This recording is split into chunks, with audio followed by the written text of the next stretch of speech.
Chairman Bernanke, sometime earlier you and I had a conversation, and I asked you the question about why the United States was doing relatively better than its neighbors across the seas and others, and you said, well, it's because we have the best-looking horse in the glue factory.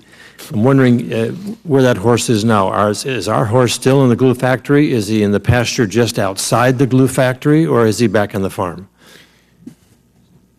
Well, it's clearly the case that we're not yet where we want to be. We have 7.5% unemployment. We have very low ratio of employment to population. A lot of people leaving the labor force.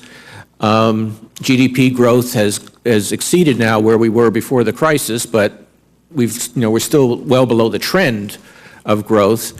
That being said, I was struck by at the latest meetings of the IMF and the G20 in Washington recently, when the IMF economists were talking about a 3-speed global recovery, by which they meant the fastest growth still taking place in some of the emerging markets like China, but the United States now breaking away to some extent from the pack, notably from Europe and Japan. And we have had better performance. In the case of Europe, it was about less than 4 years ago that the U.S. and the euro area had the same unemployment rate. Today, our unemployment rate is 7.5, and the European unemployment rate is above 12. So we really have done better than some other countries for a variety of reasons, not just monetary policy or any single factor. But we are moving in the right direction. But I don't think we can be yet satisfied, given where the labor market is, and given that we still have unused capacity in this economy. You cautioned in your statement that too much restraint too quickly continues to be the headwind that we may not want to get into, but we haven't addressed our longer-term problems. And then you mentioned that you thought the 10-year window might be too short to do that. Some of us are looking now at something like more than 30 years relative to where our growth will be relative to our debt. And particularly the enormous spike in mandatory spending and the impact of that on interest rates and the economy and so forth. You have suggested before that you've used a lot of the tools, most of the tools that the Fed has to get us through this period of time, but ultimately that responsibility falls here and with the administration. And we have yet to, I think, summon the political will to address that long-term problem. My take is that that begins in earnest in a relatively short period of time, maybe 2 or 3 or 4 years. And so to me, it would make sense that we begin to address it now. Chairman Klobuchar mentioned some of that earlier on. Could you expand a little bit more on that, about what you think our responsibility is? Because I'm starting to hear things like the Fed is buying us time, so therefore we don't need to take action right now. Is the Fed being an enabler for an addiction that Congress can't overcome?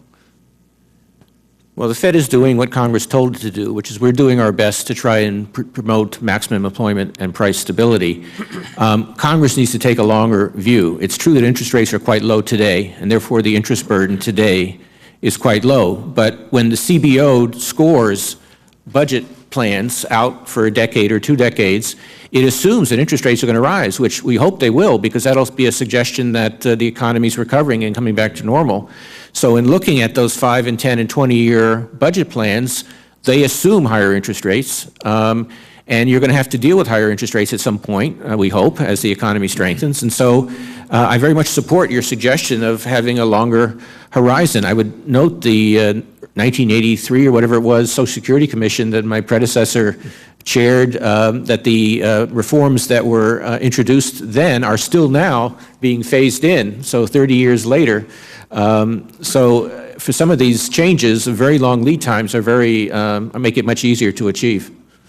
And lastly, your concern about the low amount of interest return and the risk-taking or the reaching for yield, is this creating another potential bubble? There's a big surge in the market here that seems to be not not enforced by underlying fundamentals, but I'd like your take on that. Well, we're watching it carefully, and of course, nobody can ever say with certainty what an asset price should be.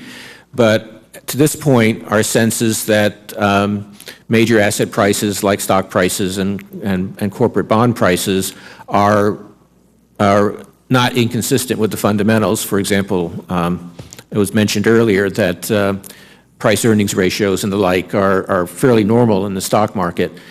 In addition, in thinking about risk to financial stability, you also have to look at things like leverage, credit growth, and other indicators that suggest not only is there some mispricing going on, but that mispricing has the possibility of greatly damaging the broader financial system, and we're not seeing that to this point. So at this point, of course, it's always, again, dangerous to predict, but our sense is that those issues are still relatively modest, but they require very close attention, and we will continue to do that. We're glad you're doing that because we don't want a repeat of what happened before. Absolutely not. Thank you, Mr. Chairman.